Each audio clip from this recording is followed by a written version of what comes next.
Hello, welcome to our video. We are a group of students at the University of Toronto, Mississauga, and in this video, we will discuss 3 entrepreneurs from 3 different organizations. Our first interviewee was Mr. Ajay Sagar, a former owner and CEO of Notch Radio, a local radio station based in Toronto, Canada. Our second interviewee was Mrs. Esther Misi Khan, the founding president of Open Hands Global Relief and Health Programs, who helps the underprivileged in Pakistan through providing basic needs and education. Our third interviewee was Mrs. Delcy Meehan, owner and designer of a 14K jewelry line called Handcrafted by Delcy. In this video, we will discuss topics such as networking, conflict resolution, social media use, and self-motivation, using examples from our interviews to help you get an insight of the life and roles of an entrepreneur. So let's get started. When it comes to networking, all the interviewees agreed that fostering healthy relationships with other organizations benefits both parties involved. When it comes to networking, we wanted to know what the most effective method was. All 3 interviewees stated that their networking process was to make initial connections face-to-face and keep the momentum of the relationship alive on social media.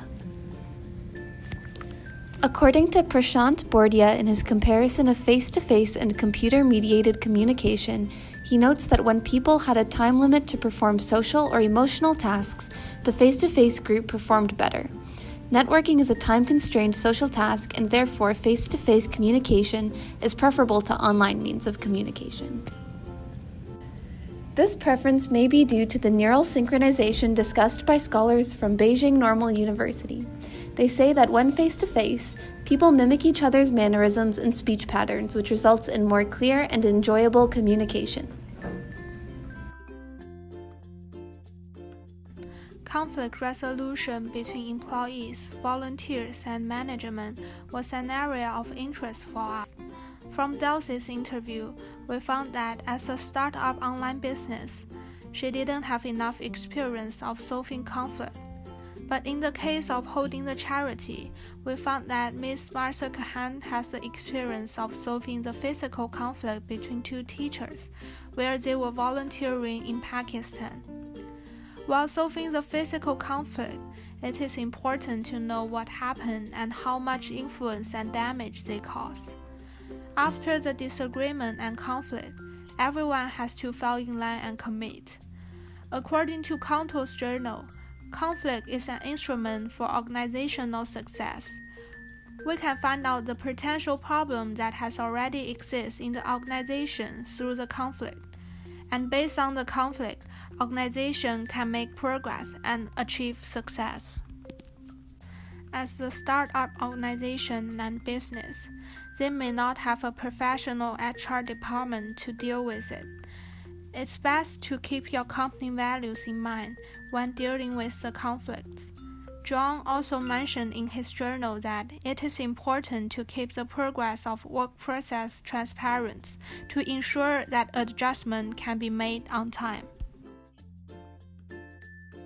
A lot of businesses starting using social media to promote its products and services because it's easily accessible and convenient.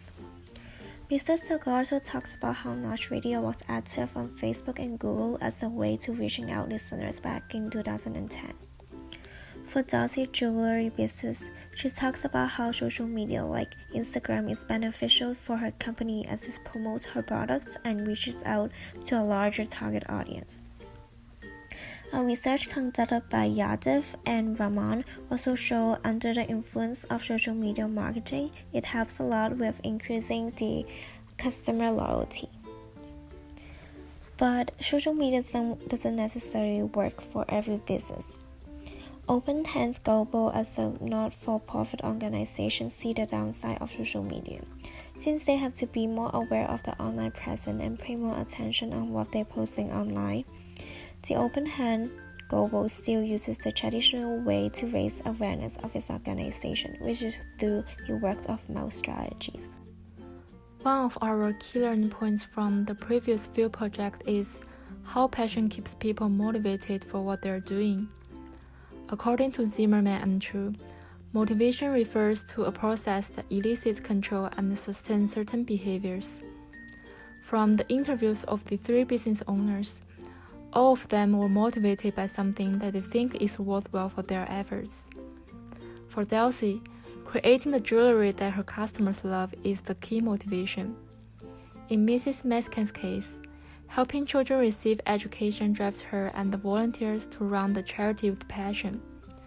And for AJ Sagar and his crew, entertaining listeners with a variety of music genres keep them motivated in the radio station operation.